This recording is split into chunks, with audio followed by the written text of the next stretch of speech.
സാക്ഷ്യങ്ങളുടെ അഭാവമാണ് ആധുനിക ക്രൈസ്തവ സമൂഹത്തിൻ്റെ തകർച്ചയ്ക്ക് കാരണം എന്ന് പറയുമ്പോൾ ഒരുപക്ഷെ നിങ്ങൾക്കത് പെട്ടെന്ന് ഉൾക്കൊള്ളുവാൻ കഴിയുകയില്ല.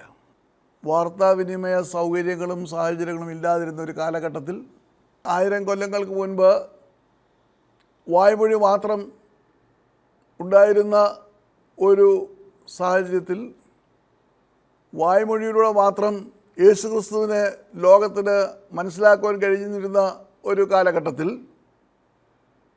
ലോകം യേശുക്രിസ്തുവിനെ മനസ്സിലാക്കിയത് സാക്ഷ്യത്തിലൂടെയാണ്, വായ്മൊഴിയായ സാക്ഷ്യത്തിലൂടെയാണ്.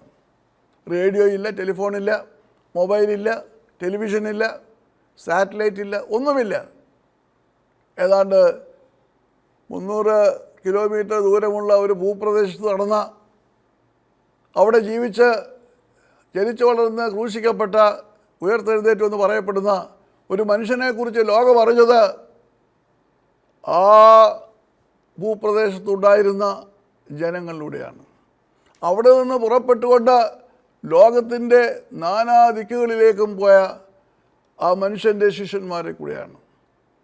ആ ശിഷ്യന്മാർ അവരുടെ സാക്ഷ്യങ്ങളിലൂടെ ഓരോ രാജ്യത്തിലും ചെന്ന് സമൂഹങ്ങളെ ഉണർത്തി. പരിശുദ്ധ തോമാസ് ലീഹ ഭാരതത്തിൽ വന്നു, കേരളത്തിൽ വന്നു. കേരളത്തിൻ്റെ ഭാഷ അദ്ദേഹത്തിന് വശമില്ല, വേഷഭൂഷാദികളൊക്കെ വ്യത്യസ്തമാണ്, എല്ലാ രീതിയിലും വ്യത്യസ്തമായ സംസ്കാരത്തിൽ നിന്ന് കടന്നു വന്ന ഒരു മനുഷ്യൻ തൻ്റെ സാക്ഷ്യത്തിലൂടെ യേശുക്രിസ്തുവിനെ അത് മലയാളക്കരയിലുള്ള മനുഷ്യർക്ക് കാണിച്ചു കൊടുത്തു. സാക്ഷ്യത്തിന് അത്രമാത്രം ശക്തിയാണ്. എന്നാൽ ഇന്ന് സാക്ഷ്യത്തിന് ഒരുപാട് സാഹചര്യങ്ങളും സൗകര്യങ്ങളും നമ്മുടെ ആധുനിക സംവിധാനങ്ങളിലുണ്ട്.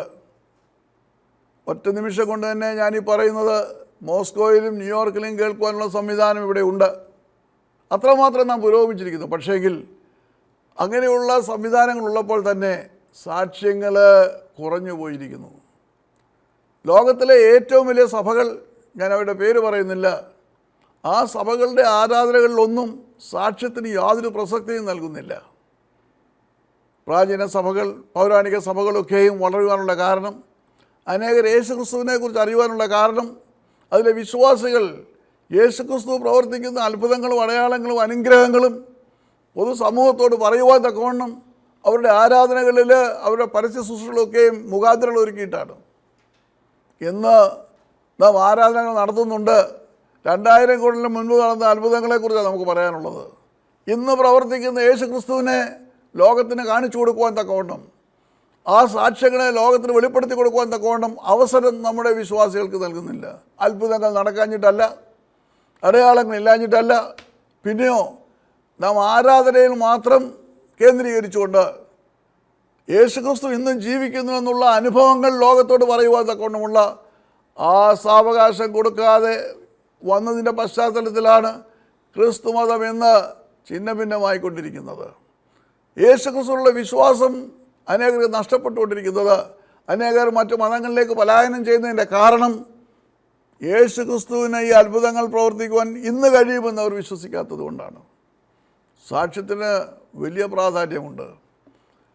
അതുകൊണ്ട് യേശുക്രിസ്തുവിൻ്റെ സാക്ഷികളായി എന്ന് ഞാൻ പറയുമ്പോൾ ഞാൻ ക്രിസ്ത്യാനിയാണെന്ന് പറയുന്നതല്ല, പിന്നെയോ അനുദിനം നമ്മോടൊപ്പം നിന്ന് പ്രവർത്തിക്കുന്ന, അനുഗ്രഹങ്ങളും അത്ഭുതങ്ങളും അടയാളങ്ങളും നമുക്ക് നൽകുന്ന യേശുക്രിസ്തുവിനെ ലോകത്തിന് ചൂണ്ടിക്കാണിക്കുമ്പോഴാണ് വീണ്ടും നമുക്ക് അനേകായിരങ്ങളെ യേശുക്രിസ്തുവിലേക്ക് നയിക്കുവാനും നടത്തുവാനും കഴിയുന്നത്.